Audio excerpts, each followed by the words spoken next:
Welcome to Saturday's Warrior. I'm Trevor, and today we are doing our Week 13 Big 12 Power Rankings, the conference where the craziness never seems to end. And it looks like we got another wild weekend ahead of us. And so we're going to take a look at where all the teams stand going into this final week as teams are jockeying, as several teams have a shot to still make the conference championship game. But before we get into it, please give us a like, subscribe to the channel. It really helps us a lot. So without any further ado, let's get into it. All right, in at number one, we have Texas, and this shouldn't be a surprise to anybody at this point in the season.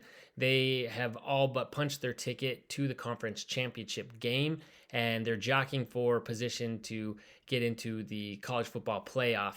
Now, there are scenarios in which they don't make it to Arlington, so they definitely need to go in and beat Texas Tech in this final rivalry game, but I don't think there's any question about them being motivated going in.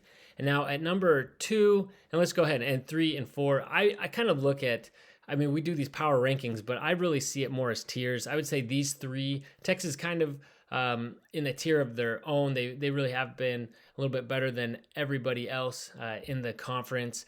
And I'd say this next tier belongs to these three schools. I ranked them this way because I'm also taking momentum into effect. And here we have Oklahoma State, who owns the tiebreaker versus Kansas State and OU.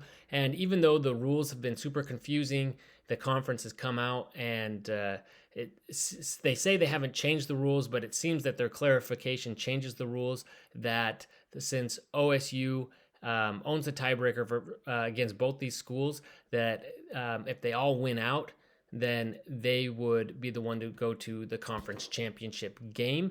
Now, that is the right rule, but the way it was written before, it kind of sounded like because Kansas State and OU didn't play each other, that they then would need to go to the next their records against a common opponent that all three of them had.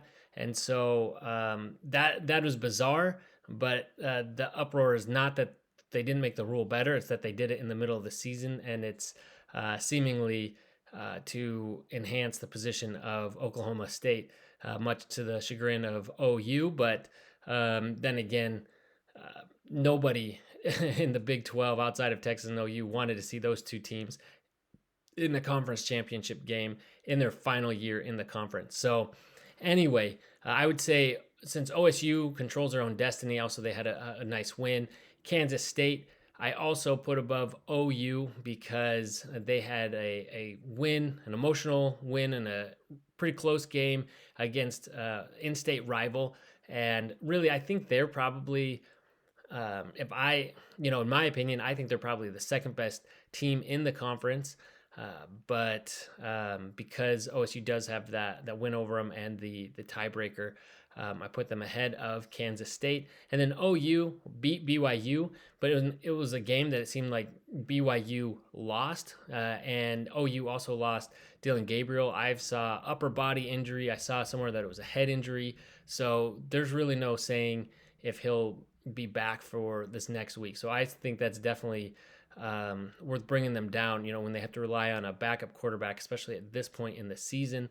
Lucky for them, their schedule, their final game is not as tough as Kansas State, for example. OSU is playing BYU, so you could argue that one's pretty easy. But so I'd say that next tier, and they would fall out like this.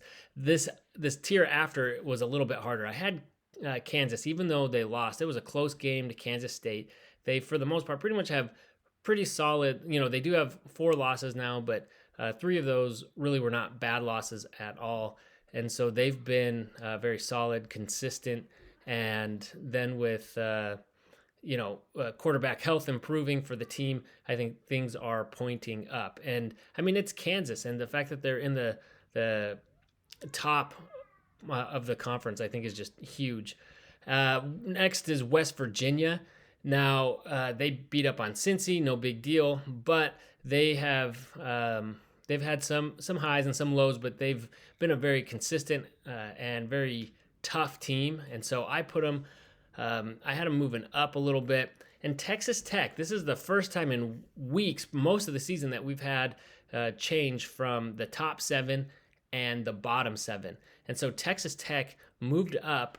And I mean, they barely skated by UCF.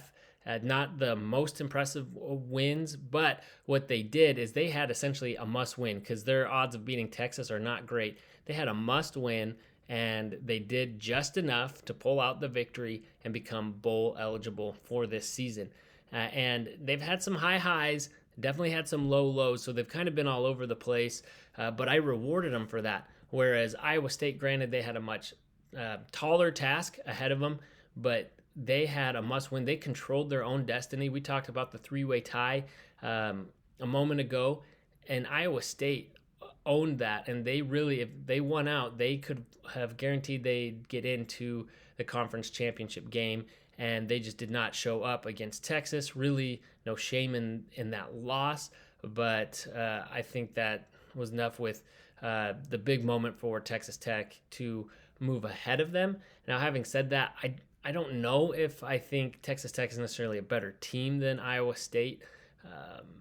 Iowa State has, itself been a little inconsistent, understandably so, with all the suspensions. But I think just the way momentum took them this week was enough to move them down. Then after that, we've got TCU. This is more or less where they've been for a while now, and I think it's kind of safe spot for them. UCF, a tough loss, but again, right there at the upper part of the bottom half of the conference. I think they're pretty good. Some tough losses that they've had, and I think they're probably a little better than their schedule reflects. And then BYU, this is the big one moving up on the bottom half. I had them in the bottom spot last week after 3 straight blowouts, and while they still lost this week, I guess they're getting rewarded for a moral victory because they really looked in control of that game against Oklahoma, especially in the second half when Dylan Gabriel was out, and it seemed like everything that BYU needed to go their way in order to even dream of upsetting Oklahoma was going their way, and yet they continued to turn it over. And even then, it was still felt like the game was within grasp. The killer one that everyone's upset about is the interception in the end zone that went all the way back for a pick six. And that one, I mean, that's a 14-point swing right there in a game where you lost by 7. It really, really stings. But BYU, on the other hand, has got to come away with at least some confidence going into that final game of the season after being blown out 3 straight weeks to go up against OU, who was a legit playoff contender for a lot of the season. And even going into this last week, I don't think they were out of it. Even with the win, I don't really see a path for them anymore, I guess, unless they go in and make it to the conference championship and win it over Texas. I could see that. So I think they got to feel good going up against an OSU team that has struggled the last couple weeks, getting blown out by UCF and then playing it close with Houston for much of the game this last weekend. So I moved BYU up. Having said that, they're only moving up against these 3 teams that have been here at the bottom. And I think this is more or less the right order, how I'd put them. You could argue kind of the jockeying between UCF, BYU, and Houston. Maybe that's another tier. I'd say the bottom 2 are Baylor and Cincy in that order pretty comfortably. So at this point, I think, we're 12 games into 11 games, 12 weeks into the season. We more or less have a feel for where these teams are. I think this is, at least the tiers are right. And this next week, if things go as planned, I expect things to go, or that things would come out looking similar to this. Having said that, in the Big 12 week, the weeks never go, all the games don't ever go exactly how we plan. And with all of the many different scenarios that these teams at the top need to make it to the conference championship game, with Farmageddon being one of those games, and teams playing for their lives and for a chance at bowl eligibility, I expect to continue to see a lot of chaos in this final week in the Big 12. All right, so those are our Big 12 power rankings heading into the final week of the regular season of college football. So let us know in the comments what your power rankings look like, and let us know who you think is going to make it to Arlington to play in the Big 12 Conference Championship game. And please do like this video and subscribe to our channel. Thanks, and see you next time. Go Cougs!